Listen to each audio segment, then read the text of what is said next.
ज्ञान YouTube channel में जुड़े हुए सभी सत्संगी जनों एवं प्रबुद्ध श्रोताओं का स्वागत है। सभी का अभिनंदन है और सभी को मेरा प्रेम पूर्वक जय श्री। मीमांसा दर्शन के पिछले आख्यान में जो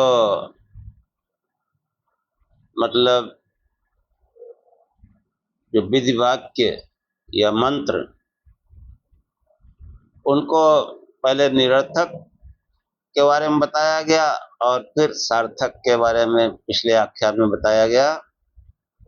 उन्हीं सार्थकता को सिद्ध करने के लिए उसी प्रसंग को आगे बढ़ाते हुए जो उपदेश महर्षि जैमिनी ने किया है, उसी पर आज के आख्यान में चर्चा करेंगे।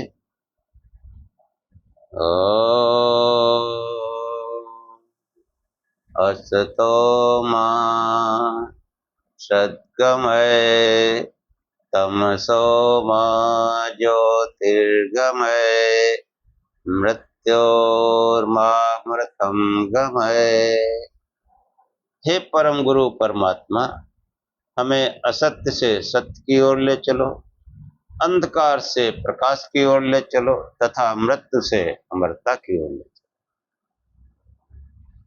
शिष्य जिज्ञासा करता है कि जैसे मंत्र है अदितिर्दौड़ अदितिर अंतरिक्षम वदितिर जातिर अदितिम जनितम, इस तरह एक मंत्र आते हैं उसमें कर्मकांड में खास तौर से। तो ऐसे परस्पर विरुद्ध कथन का समाधान कैसे किया जाए, इस पर आचार्य जैमिनी इसको समझाते हुए कहते हैं कि गुणाद विप्रतिषेधा स्यात्, कि गुण से, गुण कथन से विरोध का न होना या न रहना होता है। कि अदितिर्दौड़ अदिति अंतरिक्षम अदिति इत्यादि संदर्भ में अदित पद विश्व के मूल उपादान कारण प्रकृति का पर्याय है। कि अदिति जो है वो इस मंत्र में प्रकृति को कहा गया, मूल उपादान। प्रकृति मतलब सतरजतम की साम्य अवस्था। दो और अंतरिक्ष लोक में जितनी रचनाएं हैं वे सब प्रकृति के कार्य हैं। कि जो भी वर्णन है अदितिर दौ अदितिर अंतरिक्षम अदितिर जातिर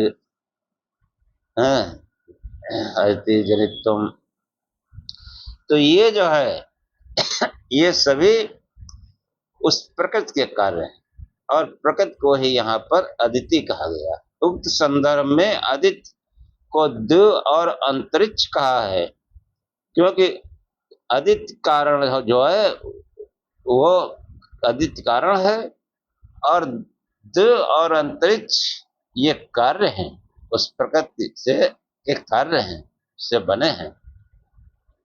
ऐसा जो है समझना चाहिए। शास्त्रीय विधि के अनुसार एक कारण का कार्य में उपचार व्यवहार कहा जा सकता है। यदि उक्त संदर्भ का अर्थ यह किया जाता है कि द्वि और अंतरिक्ष अदिति है, तो इसे नैमित्तिक कार्य का निमित्त में उपचार समझना चाहिए। कि जो है ये ऐसे प्रयोग में निमित्त स्थिति के अनुसार जो है अनेक होते हैं। प्रकृति में अदिति और द्वि आदि का कारण कार्यभाव विशेष गुण अविद्योत है। इसी आधार पर यह प्रयोग है कि गुणादि विप्रतिषेधा स्यात्, कि गुण कथन से विरोध का न होना या न रहना। जिसमें दो अंतरिक्ष ये सब आया है। आगे कहते हैं जाति अदिति, उस अदिति से ही ये उत्पन्न होते हैं। तो इसीलिए जो है अदिति शब्द जो है अदिति ने प्रकृति जो है उसी के सब कार्य हैं, इसलिए ये मंत्र का प्रयोग यहाँ पर जो है वो सार्थक है। इसको निरर्थक कहना जो है ये ठीक नहीं है। शिष्य जो है जिज्ञासा करता है कि जो है अध्ययन विद के समान अर्थ ज्ञान के लिए कोई विधान उपलब्ध नहीं है, तथा अर्थ ज्ञान के बिना भी यज्ञ कार्य होता देखा जाता है, इसका क्या समाधान? कि यज्ञ अध्ययन विद जो है उसी के समान, जैसे यज्ञ करता जो है उसको यज्ञ का जो है अर्थ ज्ञान भी होना चाहिए, अब बिना अर्थ ज्ञान के यज्ञ कार्य होता देखा जाता है। लोग मंत्र रट लेते हैं, वो करते जाते हैं, क्या मतलब है क्या नहीं, तो कोई मतलब नहीं। ऐसी शंका करने पर आचार्य कहते हैं कि विद्या वचनम संयोगात, कि विद्या अवचनम संयोगात, विद्या विद्या अवचनम संयोगात, कि अर्थ ज्ञान का अकथन ऐसा विधान नहीं है, तभी संभव है जब स्वाध्याय के साथ अर्थ ज्ञान का संयोग संबंध न हो। स्वाध्याय के साथ अर्थ ज्ञान का संबंध न मानने से ऐसा कहा जा सकता है कि अर्थ ज्ञान का कहीं विधान नहीं है। अर्थ ज्ञान का विधान तो सब जगह है। कि जो है यह जो विधि वाक्य मंत्र पाठ और उसका अर्थ ज्ञान दोनों का विधान करता है। स्वाध्यायो अध्येतव्य, यह विधि वाक्य मंत्र पाठ और उसके अर्थ ज्ञान दोनों का विधान करता है। स्वाध्याय पद का तात्पर्य केवल पाठ रटना नहीं है, पद पदार्थ को यथावत रूप में समझना इसी के अंतर्गत है। स्वाध्याय में मंत्र और मंत्रार्थ दोनों विपरीत हैं। स्वाध्याय में मंत्र और मंत्र का अर्थ है, दोनों ही अभिप्रेत हैं, दोनों ही आवश्यक हैं। जो ऐसा नहीं समझते, जो ऐसा नहीं समझते उनके लिए निरुक्त अध्याय में जो 18वां मंत्र आया है तो उसमें यास्क मुनि कहते हैं निरुक्त में कि स्थूरयम् भारहारा किलाभूत अधीत्य वेदम न विजानाति यो अर्थज्ञ सकल भद्रमश्नुते नाकमेति ज्ञान विदुत पापमा। कि ऐसा व्यक्ति ठूंठ के समान नीरस केवल भार ढोने वाला होता है, जो वेद को पाठ मात्र समझकर उसके कार्य को नहीं जानता। जैसे कोई ठूंठ खड़ा हो, वो निष्प्रयोज्य है, कोई मतलब नहीं, जबकि वो पूरे भार को ढोता है, वृक्ष के पूरे पौधे के पूरे भार को ठूंठे ढोता है, लेकिन उसका कोई मतलब नहीं है। जैसे कोई भार ढोने वाला पशु जो है उस पर चाहे सामान लाद दो, चाहे कुछ लाता ले जाता है, उसका कोई लाभ कोई फल नहीं होता। कि जो वेद को पढ़ते हैं और उसके अर्थ को नहीं जानते, वह बिल्कुल जड़ के समान रहता है। और यो अर्थज्ञ इत सकल भद्रमश्नुते, जो अर्थ के साथ उसको पढ़ता है, जो अर्थ भी जानता हुआ जो पढ़ता है, वह सकलम भद्रमश्नुते, वह समस्त कल्याण को पाता है, समस्त कल्याण का भोग करता है। और नाक में ज्ञान विद्युत पापमा, तथा अंत समय में देहावसान पर वेद ज्ञानानुकूल आचरण से सब पापों से सब बुराइयों को ध्वस्त कर शाश्वत आनंद को प्राप्त करता है। नाक में ज्ञान विद्युत पापमा, शाश्वत ज्ञान, स्वर्गिक, जिसके स्वर्ग की बात हुई, वो समस्त ऐश्वर्ययुक्त जीवन जीता हुआ, वो जो है अंत में सब बुराइयों को ध्वस्त कर शाश्वत आनंद, मतलब शाश्वत आनंद, वह आनंद कभी छीड़े नहीं होता। यत्र ज्योतिरजस्रम यस्मिन लोके स्वरहितम। वो जो है उस अवस्था को प्राप्त कर लेता है जहां स्वरहितम आनंद का वास है, जहां समस्त कल्याण है, जहां आनंद कभी छीड़ ही नहीं होता। जहां जो है अखंड ज्योति का निवास है। हाँ, तो वो जो है उस लोक को प्राप्त करता है। वेद को पढ़ना और उसको अर्थ सहित पढ़ना, उसके अर्थ पर मनन चिंतन करना, वह मनुष्य के समस्त पाप को मनन चिंतन काट देता है। समस्त पापों को काट देता है और इस जीवन में समस्त कल्याण को पाता है। ऐश्वर्युक्त जीवन जीता हुआ और अंत समय में जो है वो शाश्वत आनंद को, उस ब्रह्मानंद को प्राप्त करता है। इसलिए जो है जो मंत्र पढ़ो, जो स्तुति पढ़ो, उसका अर्थ आना बहुत जरूरी है। नहीं आता है तो फिर वो ठूंठ की तरह है, भारवाही पशु की तरह है। ऐसा जो है निरुक्त वेदांग में कहा गया है। स्थाणुरम भारारा किलाभूत यो अधित वेदम न विजानाति अर्थम यो अर्थज्ञ इत सकलम भद्रमश्नुते आत्मेत ज्ञान विदुत पात्मा। उस वेद ज्ञान से, उस मंत्र के अर्थ ज्ञान के मनन चिंतन से वो अपने पापों को काट डालता है। समस्त पाप कर्मों को काट डालता है। तो ये जो है इसी महान पर ब्रह्म परमात्मा को जो नहीं जान पाता, जो वेदार्थ से शून्य है, इसके प्राचीन वैदिक आचार्यों का मत स्पष्ट होता है। स्वाध्याय विधि में वेद का अर्थ सहित अध्ययन अभिप्रेत है। विद्या अवचनम संयोगात अर्थ ज्ञान का अकथन ऐसा विधान नहीं है। ये तभी संभव है जब स्वाध्याय के साथ अर्थ ज्ञान का संयोग संबंध न हो। स्वाध्याय के साथ अर्थ ज्ञान का संबंध मानने से ऐसा कहा जा सकता है अर्थ ज्ञान का कहीं विधान, कहीं विधान नहीं, ऐसा नहीं, अर्थ ज्ञान का बराबर विधान है।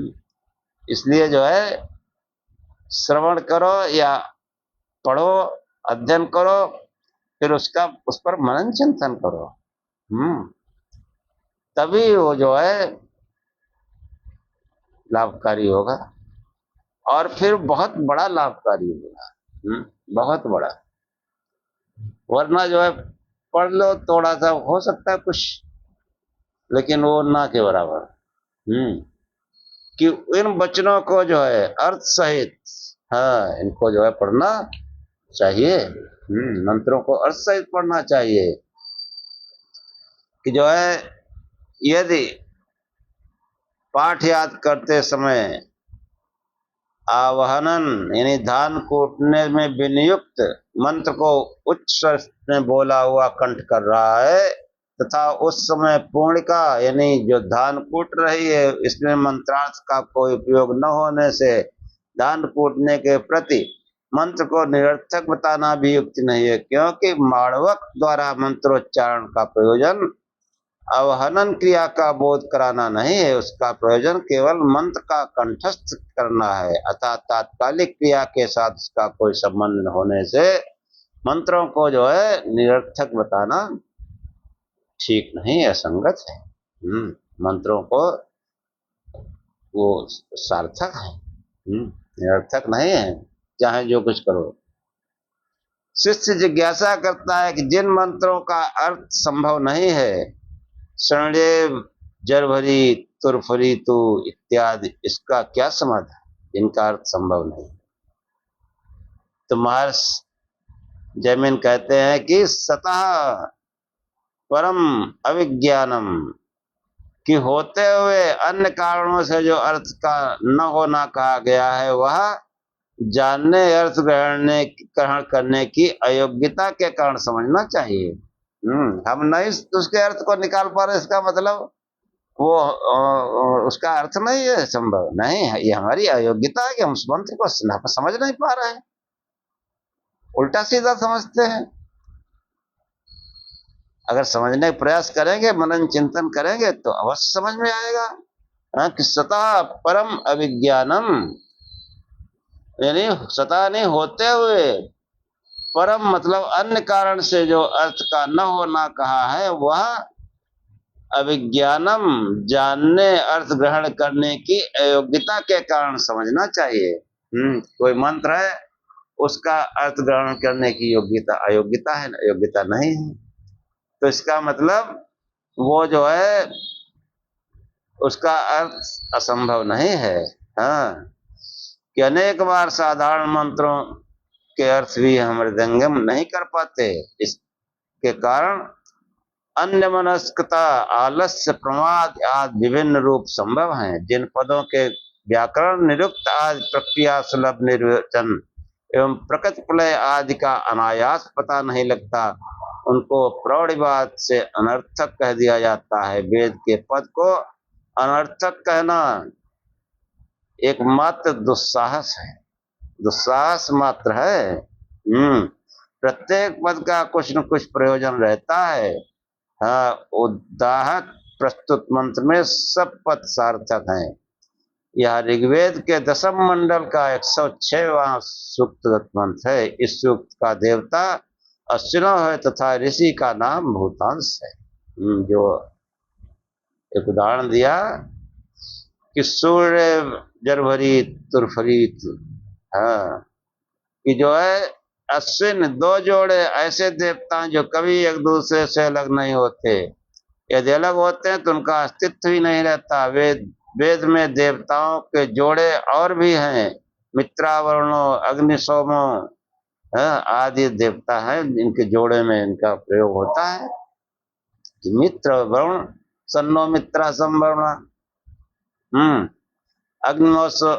अग्निशोमो अग्नि और सोम, यानी यज्ञ, इनका सबका जोड़ है। हाँ, परंतु ये जोड़े टूटने वाले हैं। जैसे कहीं ये मिलित रूप में वर्णित है, वैसे अलग अलग भी वर्णित है। मित्र वरुण अग्निशोम का स्तुति रूप वर्णन अनेक सूक्तों में पृथक रूप से हुआ है, परंतु अश्विनों का पृथक रूप से स्तवन वर्णन कहीं उपलब्ध नहीं होता है। जोड़ा अटूट है। इस सूक्त का प्रारंभ ही उभय पद से होता है, दो मिलकर ही अश्विनों इकाई बनती है। सूक्त में इसके सब विशेषण द्विवचनांत हैं। विशेषज्ञ दो विद्वानों ने सुझाव दिया है कि वेद के अश्विनों आधुनिक विज्ञान के पॉजिटिव निगेटिव विद्युत संबंधी तत्व हैं, जो सदा मिलकर ही अपने अस्तित्व को बनाए रखते हैं। इनका पार्थक्य कल्पना से अतीत है। पॉजिटिव निगेटिव दोनों होंगे तभी तो कोई तत्व बनेगा। क्योंकि उस दशा में इनका अस्तित्व ही खटाई में पड़ जाएगा। इस सूक्त का ऋषि नाम भूतांश है। इस कथा की पुष्टि की ओर संकेत करता प्रतीत होता है।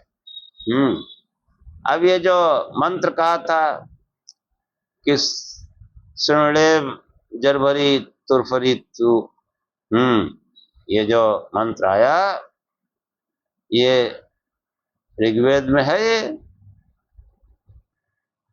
तो इसका जो है श्रृणयाय मतलब श्रृणि लोक में अंकुश का नाम है, जो हाथी के विचलित हो जाने पर उसे बस में करने तथा कम चलने पर संचालित करने में उपयोग आता है। कि हाथी का जो अंकुश होता है उसको श्रृण कहा गया, कि अंकुश से हाथी कंट्रोल में रहता है।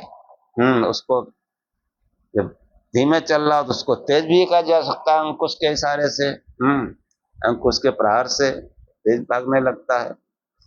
तो ये जो है कि आदमी जब हाथी बिचल जाता है तो अंकुश से उसको जो है कब्जे में लाया जाता है। ये जो है श्रृण के दो कार्य अथवा दो प्रकार हुए। बिखरते विचलित होते हाथी को अपनी सीमा में खींच कर लाना, आगे गति बढ़ाने के लिए धकेलना। या विशेषण अथवा उपमा अश्विनों के दो प्रकार रूपों में बताता है, पकड़ना और धकेलना, जो विद्युत में स्पष्ट पाए जाते हैं। इसके अतिरिक्त सड़ पद गत्यर्थक श्रद्धातु से बना है, जिसका अर्थ होता है शरणशील, धारा रूप में तीव्र गति से सरकने के स्वभाव वाला, शरण्या इव। हाँ, विद्युत की तीव्र गति सर्वविदित है। इस पद में विद्युत की क्षमता को प्रकट करने का एक अन्य अंतर्निहित भाव है। सड़ अंकुश का तीक्ष्ण नुकीला होना, विद्युत की धारा इतनी नुकीली है कि लक्ष्य के प्रवेश के लिए क्षण भर भी नहीं लगाती। जहाँ करंट आया उस सब जगह एकदम पहुंच जाता है, जहां जहां जो भी धातु है। और जरभरी या पद जुभ जभी गात्र विना में धातु से बना है। धात्वर्थ शरीर का अदृश्य जैसा होना, विद्युत रूपी अश्विनों का शरीर ऐसा ही है। बिजली दिखाई तो पड़ती नहीं, तो तार में प्रवाह होता है उसका, लेकिन बिजली तो नहीं दिखाई पड़ती। तार को छूने से या बल्ब जलाने पता चलता है कि बिजली आ रही है। तो ये जो है इसका अर्थ धारण व भरण पोषण है। विद्युत के सदुपयोग पर विशेषताएं स्पष्ट होती हैं। विद्युत रूप अश्विनों का शरीर ऐसा ही, अथवा यह भ्र धातु से भी सिद्ध होता है, जिसका अर्थ धारण व पोषण। जरभरी जरभरी है, इसमें भ्र धातु आया है, तो इससे भी इसका होता है अर्थ सिद्ध।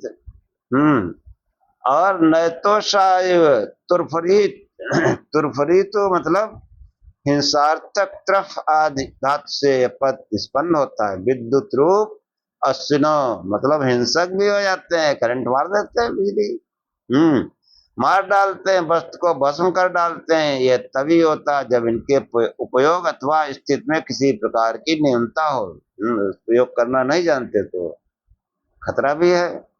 ऐसी अवस्था में तत्काल अपने विरोधी विजाति तत्व पर प्रभावी होकर उसका विनाश कर देता है। यह धातु चप्ती अर्थ में भी है, उद्योग द्वारा प्रयोक्ता के संपदाओं पर को भरकर तृप्त भी करता है।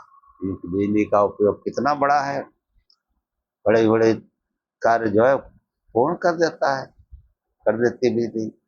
और अगर विरोधी पदार्थ है उसको समाप्त भी कर देगा। नैतोषायव नितोष यानी धातु बध कर देने के अर्थ में प्रयुक्त होता है। बध करने वाला नितोष कहा जाता है। उसकी क्रिया और उसकी परंपरा में आने वाला नैतोष है। तात्पर्य है कि बध की क्रिया तथा उसके करने वाला पद का वाच्य है, उसके समान है। अश्विनो एतोषा सो, उसके समान अश्विनो क्या करते हैं, यह जो है बताया गया है। कि जो है अश्विनों मतलब इसे विद्युत रूप है, वो उसके कार्य जानते हैं। विरोध करोगे, नहीं ठीक से प्रयोग करना जानोगे तो नुकसान भी पहुंचा देता है।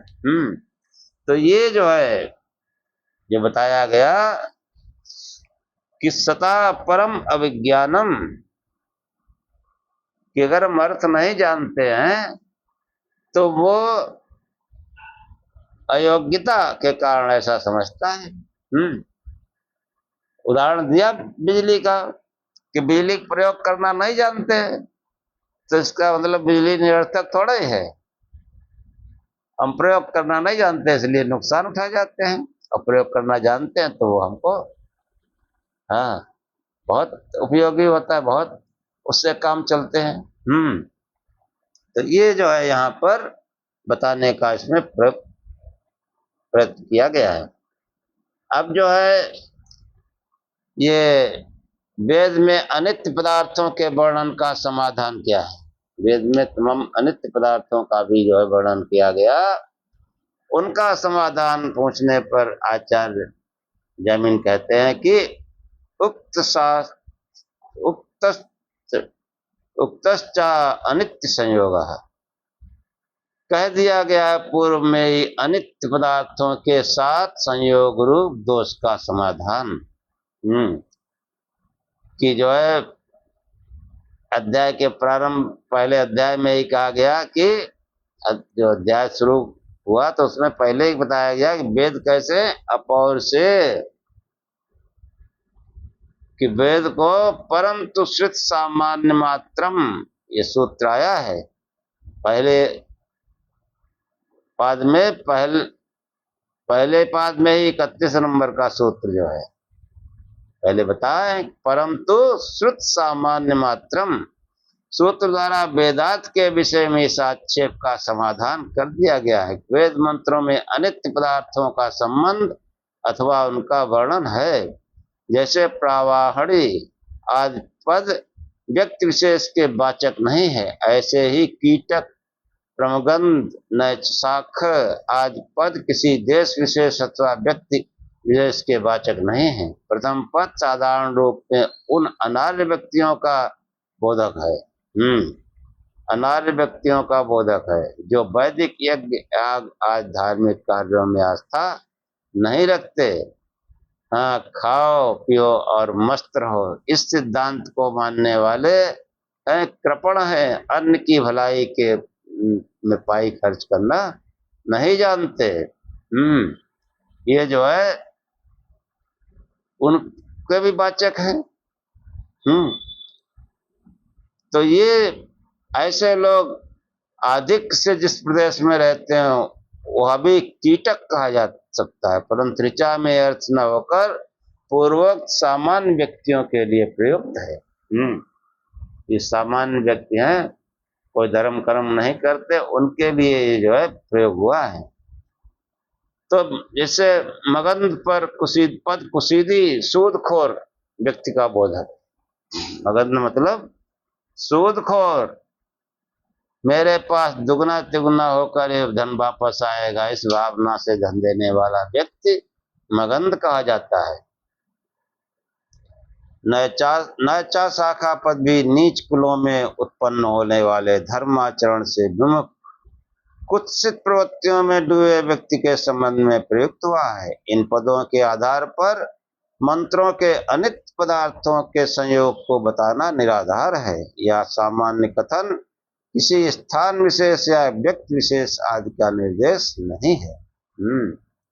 कि जो ये कीटक, मगंध, नैचा शाख, ये जो है मतलब कोई स्थान विशेष या व्यक्ति विशेष है, सामान्य जो है समाज में जो है तमाम लोग उल्टे सीधे काम करते हैं। बहुत से लोग धर्म कर्म नहीं करते, सोचते खत्म हो जाएगा, सूदखोर होते हैं, हाँ, उल्टा सीधा ब्याज लेके पैसा बढ़ाते हैं। तो ऐसे लोगों का जो है यहाँ पर उल्लेख किया गया है। ये जो है कोई स्थान विशेष या व्यक्ति विशेष का इसमें वर्णन नहीं है। हाँ, कि शिष्य जिज्ञासा करता है कि मंत्रों को निरर्थक बताने में जो आक्षेप किए गए हैं उनका समाधान हो जाने पर मंत्रों की अर्थवत्ता में कोई स्वतंत्र हेतु भी है। कि मंत्रों की अर्थवत्ता में कोई स्वतंत्र हेतु भी है। आचार्य कहते हैं कि लिंगोपदेशश्च तदर्थवत्, कि देवता बोधक पद का मंत्र में निर्देश और उस मंत्र के सार्थक होने का बोधक है। अग्नि देवता वाली ऋचा में आग्निघ्न का स्पर्श करे, जिस ऋचा का स्तोभ्य तथा प्रतिपाद्य विषय अग्नि देवता इस ऋचा से आग्नेग्र के स्पर्श करने का कथन सिद्ध करता है, मंत्र सार्थक है। अमुक ऋचा या मंत्र का देवता प्रतिपाद्य विषय का स्तोतव्य अग्नि है, यह कथन तभी संभव है जब मंत्र को सार्थक माना जाए। इसलिए मंत्र में लिंग अर्थात देवता बोधक शब्द का उपदेश मंत्रों की सार्थकता को सिद्ध करता है। आचार्य ने इसी की सिद्धि के लिए कि अर्थवत्ता, मंत्रों की अर्थवत्ता की सिद्ध करने के लिए अन्य हेतु प्रस्तुत किया। कहते हैं ऊहा कि ऊहा का उपदेश भी मंत्र है, सार्थक होने का बोधक है। गत सूत्र में उपदेश तदर्थवत पदों की अनुवृत्ति प्रस्तुत सूत्र में समझनी चाहिए। इसी के अनुसार सूत्रार्थ निर्दिष्ट है कि ऊहा को समझना आवश्यक है। वैदिक कर्म कांड में याग, प्रकृत याग और विकृत याग नाम से दो विभाग में विभक्त कहे जाते हैं। प्रकृत याग बड़े यज्ञ हैं, उन्हीं के अवान्तर होने वाले अनेक अनुष्ठान विकृत याग कहे जाते हैं। बड़े यज्ञों में तमाम अनुष्ठान जो है अलग अलग होते हैं, उनको विकृत याग कहा जाता है। अवान्तर यागों में होने वाली अनेक क्रियाओं का वहाँ निर्देश नहीं होता, पर वे अनुष्ठान अनुष्ठित की जाती हैं। निर्देश न होने की दिशा में यह व्यवस्था है कि प्रकृति के अनुरूप वह विकृत में कर लिया जाए। प्रकृति भी विकृत कर्तव्य, परंतु ऐसा करने में कभी असामंजस्य उपस्थित हो जाता है। जैसे ज्योतिषोम प्रकृति याग में अग्निमोशी पशु संबंधी मंत्र है। हाँ, अन्वेन माता मन्यता मनु पितानुभ्राता सगर्भ्योनु सखा स्वयुभ्य। क्षत्रिय ब्राह्मण में ये सूत्र आया कि जब किसी विकृत में बहुपशु याग होता है, तब प्रकृति याग के अनुरूप पूर्वोक्त मंत्र का उच्चारण करना प्राप्त होता है। हाँ, पशु याग को बहुत इस शास्त्र के आरंभ में ही बता चुके हैं। पशु याग का मतलब यहाँ कोई बलि वगैरह मत समझना। प्रथम आख्यान में ही जो है इस मीमांसा दर्शन में पशु बलि और पशु याग के बारे में स्पष्ट किया जो चुका है, उसको यहाँ फिर पुनः बताने की जरूरत नहीं। और उसमें कोई पशु बलि जैसी कोई शंका करने का कोई प्रयोजन नहीं है कि जो है अनेक वचनांत पदों में स्थान पर बहुवचनांत पदों एनान मात्रा पितरा भ्रातरा सखाया का ऊ कर लेना चाहिए। इस प्रकार ऊ का स्वरूप हुआ प्रकृतिगत मंत्र का विकृत में प्रयोग होने पर विकृत विषयक अर्थ के अनुरूप पदों का मंत्र में प्रक्षेप करना। परंतु आचार्य ने इस प्रसंग में ऊहा का निषेध किया है। प्राप्त का ही निषेध होता है। प्राप्त सत्याम निषेधा। इस व्यवस्था के अनुसार ऊहा की प्राप्ति उसी दिशा में संभव है जब मंत्रगत पदों को सार्थक माना जाता है, अन्यथा ऊहा और उसके विरोध निषेध का प्रयत्न ही नहीं उठता। इस प्रकार ऊहा का उपदेश मंत्र की सार्थकता को सिद्ध करता है। ऊहा ऊहा मतलब तर्क, ऊहा मतलब मीमांसा, कि जो हमको नहीं आता है, जो हमको ज्ञान नहीं है, जो अर्थ हमको नहीं आता, उस विषय में ऊहा करना, तर्क करना, यही जो है अर्थ ज्ञान का साधन है। और ऊहा और उसके निषेध का जो है मंत्र में कोई अर्थ नहीं उठता है। इस प्रकार ऊहा का उपदेश मंत्र की सार्थकता को सिद्ध करता है। आचार्य कहते हैं ऊहा हमको नहीं मालूम, उसके बारे में हम तर्क प्रश्न करें, हाँ, तो मंत्र का अर्थ पता चल जाएगा। इसी प्रकार प्रकृति याग 10 पौर्णमास में आग्नेय हवि के निर्वाप, आहुति दान के लिए हवि को तैयार करना आदि का विधान है। उसके लिए विनियुक्त मंत्र का भाग है। अग्नये जुष्टम निर्वपामि 10 पौर्णमास की का भाग है। विकृत में ब्रह्मवर्चस काम के लिए सौरेष्ठ का विधान है। सौर्यम चरु निरूपित द्रव्य वर्चसम काम। प्रकृतविद विकृतविद कर्तव्य इस व्यवस्था के अनुसार सौरेष्ठ में प्रकृतिगत अग्नये जुष्टम निर्वपामि मंत्र प्राप्त होता है। प्रकृति में अग्नि देवता पुरोडास निर्वाप के लिए अग्नय पद का अनुरूप है, परंतु विकृत सौरेष्ठ में सूर्य देवता होने के कारण अग्नय पद अर्थानुरूप नहीं है। ऐसी स्थिति में मंत्र को सौरेष्ठ के अनुरूप बनाने के लिए अग्नय पद का प्रयोग सूर्याय पद का प्रक्षेप किया गया है। यही ऊहा है। इसके अनेक भेदों में अनेक विभक्ति ऊहा तथा वचन ऊह है। या विभक्ति अथवा वचन का परिवर्तन हो जाता है। परंतु प्रसंग में पहला उदाहरण जो है, ऊहा की कल्पना मंत्र को सार्थक माने बिना संभव नहीं होगी। मंत्र जो है अगर वो सार्थक नहीं तो उसमें क्यों ऊहा करेंगे? ऊहा करना इसका मतलब मंत्र जो है सार्थक है, अतः ऊहा का निर्देश मंत्र की अर्थवत्ता को सिद्ध करता है। आचार्य जो है इसी की पुष्टि है तो अन्य हेतु प्रस्तुत किया। अन्य हेतु क्या है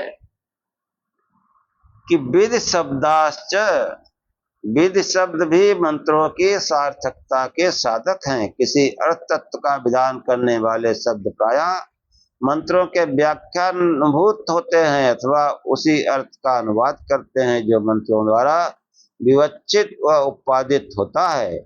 जैसे शतम हिमा मंत्र के पदों का अर्थ करते हुए शतम हिमा शतम वर्षाण जीवाश्याम इत्तेदेवा मंत्र में शतम हिमा, इन पदों से यही कहा जाता है कि मैं 100 वर्ष तक जीवित रहूं। यह विधि शब्द यह स्पष्ट करते हैं कि शतम हिमा मंत्र पदों का अर्थ है कि 100 वर्ष तक जीवित रहने की आशंसा करना। इन मंत्रों की सार्थकता सिद्ध होती है। इस यजुर्मंत्र का विनियोग आवाहनी अग्नि के उपस्थान में बताया गया है। उसी के अनुसार पूर्व टिप्पणी में दिया गया तैत्तिरीय संहिता में एतद विषयक पाठ में शतम हिमा मंत्र कहता है। ऐसे बहुत से मंत्र आए हैं कि तच्चक्षु देवहितं पुरस्तात् शुक्रम उच्चर जीवेम सरदा सतम पश्येम सरदा सतम श्रुयाम सरदा सतम प्रब्रवाम सरदा सतम अधीनाम श्याम सरदा सतम भूयश्च सरदा सतात। अधिकांश लोगों ने मंत्र सुना होगा अगर कोई कर्म कांड करवाए हैं कि तच्चक्षु। अब देखो यहाँ पर बिना ऊहा के जो है आप नहीं समझ सकते, और मंत्र बिल्कुल सही है। हमारी अयोग्यता है नहीं, हम उसको समझते हैं, उल्टा सीधा अर्थ लगाते हैं, ये हमारी अयोग्यता है। और हम अगर ऊहा करेंगे तो उसको जरूर समझ लेंगे। ये बिल्कुल 100% गारंटी है। ऊहा करेंगे तो समझ लेंगे, और उल्टा सीधा अर्थ करेंगे तो फिर बेकार है। यह उल्टा सीधा अर्थ करेंगे तो हम नहीं समझ सकते, तो हमारी अयोग्यता है, हमारी बुद्धि की कमजोरी है। उसको अनर्थक कहना ये तो बहुत गलत बात है। कि तच्चक्षुर देवहितं पुरस्तात् शुक्रम उच्चरत्। तच्चक्षु कि वो जो विराट पुरुष, उसकी आंख, उस मानो उसकी आंख, तच्चक्षु उस परमात्मा की मानो आंख जो है, ये सामने सूर्य उदय हो रहा है, चमक रहा है। देवहितम, देवों के हित के लिए।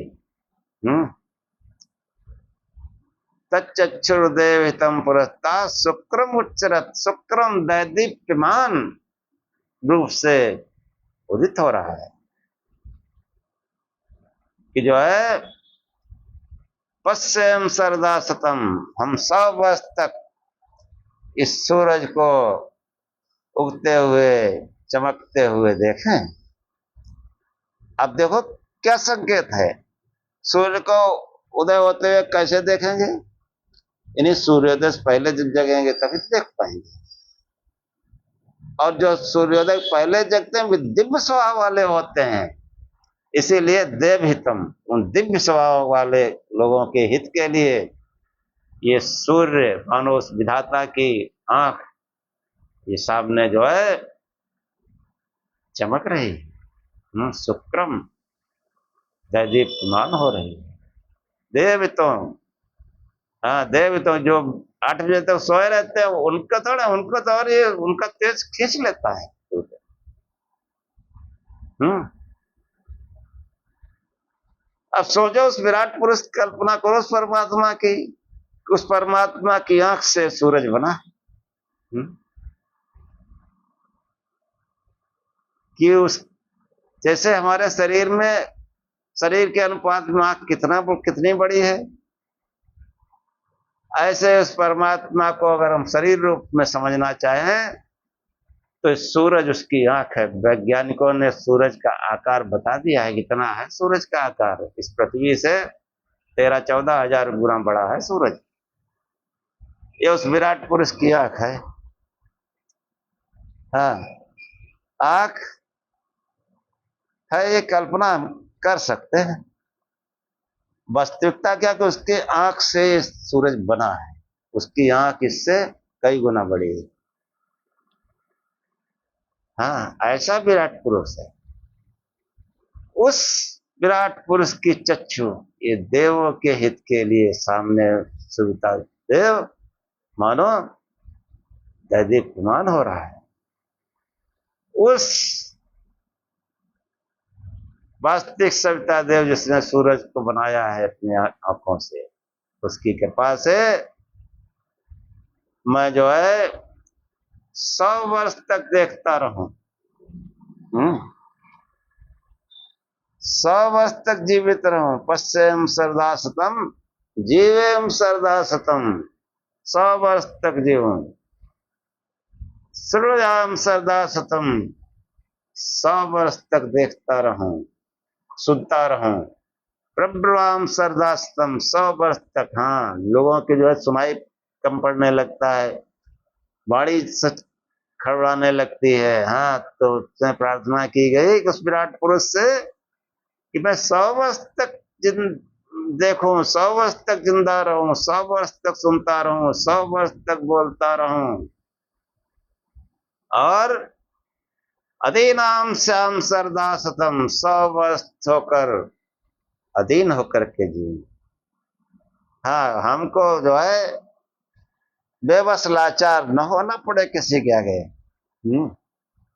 अधीन होकर के जी, दीनता हीनता का जीवन न जी। लेकिन हम क्या करें, हमारी उपासना पद्धति सही नहीं है। और हम, बहुत से लोग तो ऐसा है कि वो सुनना ही नहीं चाहते जिस कार्य में लगे हैं। अब कल्पना करो किसकी उपासना की गई। जो उपासना कर रहे हैं ये कोई विराट पुरुष है? ये तो सब प्रकृति से बने पुतले, प्रकृति के पुतले हैं। हाँ, कोई ऋषि महात्मा महान ज्ञानी योगी सन्यासी है तो वो भी प्रकृति के पुतला ही है। उसने जो है भजन ध्यान किया और महान बन गया। हमको किसने रोका है? ये जो योगी महात्मा सन्यासी जन है, ये हमको दिशा दिखाते हैं। और दिशा कैसी दिखाते हैं? वेदानुकूल। इसके अन्यत्र कहीं दिखाएं तो गड़बड़ है। तच्चक्षुर्देव हितम पुरस्तात् शुक्रम उच्चरत् पश्येम सरदास्तम जीवेम सरदासतम श्रुयाम सरदासतम प्रब्रवाम सरदासतम अधीनाम श्याम सरदासतम भूयश्च सरदासतात्। 100 वर्ष से अधिक भी जिए तब भी इसी प्रकार से जिए। अब किसी शरीरधारी से आप प्रार्थना करो, जन्म मृत्यु वाले से, तो उसको तो खुद ही अपने आंखों के लिए प्रार्थना करनी है, अपनी आंखों के लिए, अपने जीने के लिए गिड़ा रहा है। हाँ, वो खुद ही किसी से आगे हाथ फैलाए है और हम उसके आगे हाथ फैलाना। हाँ, भिखारी के आगे हाथ फैलाना। और किसी महापुरुष ने हमको बता दिया आप स्वयं करें। वो महापुरुष इतना ही करेगा। और नाकारा निकम्मा लोगों को महापुरुष पसंद नहीं करते हैं। जो देव लोग हैं, महान लोग हैं, वो किसी निकम्मे आलसी व्यक्ति को नहीं पसंद करते। इच्छन्ति देवा संबंधुम न स्वप्नाय स्वयंति यंत्रमादम तंद्रा। देव लोग जो विधि पूर्वक कार्य करने वाले हैं उनकी इच्छा करते हैं, स्वप्नशील आलसी को नहीं चाहते। जो स्वप्नशील और आलसी है उन पर वो नियंत्रण करते हैं। उनको प्रताड़ित करते हैं। उनको नियंत्रण मतलब अनुशासन तो भय से ही होता है ना, उनको भय से अनुशासन रखते हैं। इच्छन्ति देवा संवंतुम न स्वप्नाय स्पृहन्त्यंतपादं तंद्रा। यहाँ मनुष्य जो है वो सड़क पर ठीक से क्यों चलता है? प्रशासन का भय है। क्योंकि पुलिस जो है पकड़ लेगी, कैसे चलती है, कैसे गाड़ी चलाई जाती है, चालान हो जाएगा, इस डर में हम सही जा रहे हैं। तो वो जो महान पुरुष हैं वो आलसी, अनिद्रा, प्रमादहीन लोगों को पसंद ही नहीं करते, उन पर नियंत्रण रखते हैं। तो ये जो मंत्र हैं उन पर जो है बहुत ही गहनता से मनन चिंतन करना चाहिए, तर्क करना चाहिए। मीमांसा का मतलब ही है विश्लेषण करना चाहिए।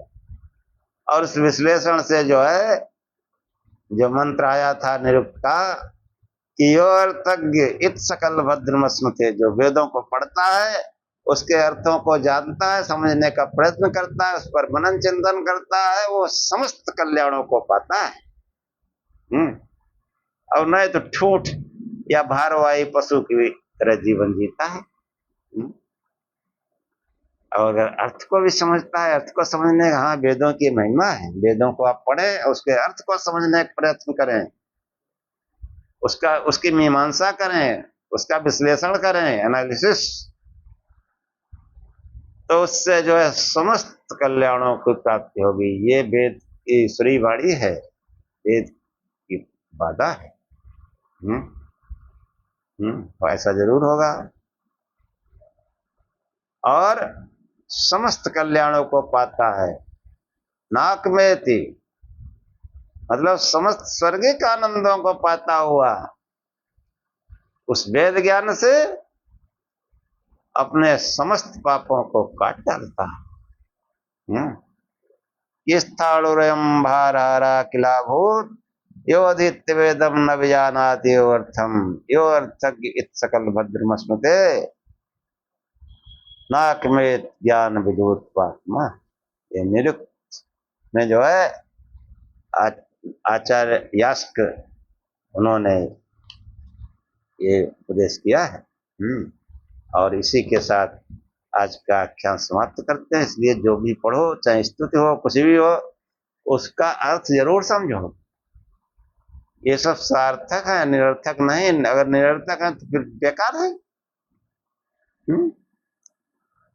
अरे स्तुति करते हो, ओम जय जगदीश हरे, और कहते हो माता पिता तुम मेरे, शरण गहो किसकी, तुम भी नवर न दूजा, आस करूं जिसकी तुम भी नवर न दूजा। भगवान को भी धोखा दे रहे हैं। 1 दर्जन फोटो लगा रहे, कह रहे तुम भी नवर न दूजा। ये बाकी एक को तो चलो संबोधित कर रहे हो, बाकी 11 क्या है? और कह रहे तुम भी नवर दूजा। जब एक फोटो रह जाए तब समझो कि अब हमने कुछ समझा है। अब वो भी वेदानुकूल बौद्धिक तर्क प्रश्न के द्वारा इस बात को समझो। ऐसे ही नहीं कोई दिन कह दिया तो हम सब हटा दिए, एक रखे एक, ऐसा थोड़ा। एक जो है वो वेदानुकूल है।